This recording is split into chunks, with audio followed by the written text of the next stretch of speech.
Another Volvox fan. What do you think of people like me who are quite pro-feminist in internet terms, i.e. I concede feminist points that I consider correct and try to understand when feminists make a point, but neither identify as one or accept feminism as the most urgent of fights, prioritizing various other issues, in my case, anti-racism and climate activism? I got this one for you, Steve. You're a Nazi racist scumbag mother. That's what you are. Am I right, Steve? Oh, I have no problem with that. I've said before in this series, I think just a couple of weeks ago, that you can't really tell people what their priorities should be in terms of their activism. I mean, if you feel more drawn to anti-racist activism or anti-climate change activism, then I say more power to you. Unless your activism happens to remotely disagree with Steve's, then you're the enemy.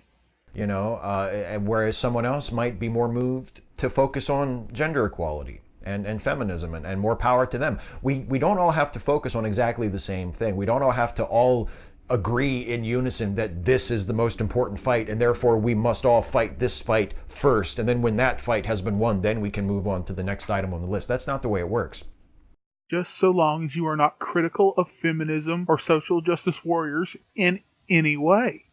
Otherwise, you are the enemy. You are public enemy number one, and you have the right and duty to be crucified. There are billions and billions of us. We can multitask as a species. There's no rule that says, well, if you don't make feminism your number one priority, then you're not a good person, or you're not a good feminist, or you're holding people back. I don't personally believe that.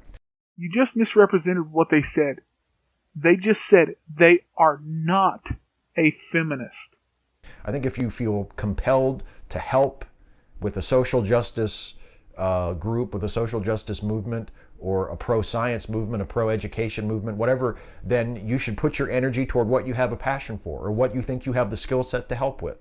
Are you saying that if you're an anti-feminist, anti-SJW, that you're anti-science, anti-education? Because that is a load of horse shit.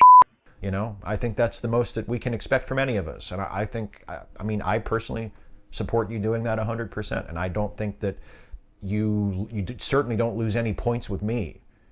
Well, like I said, don't ever voice an opinion that is remotely in opposition to Steve. Otherwise, you'll be blocked, you'll be dead to him, you'll be an enemy. Because you choose to focus on climate activism or racism activism as opposed to feminism. Not at all. But those of us whose form of activism is disproving feminist lies, yeah, he's got a problem with that form of activism.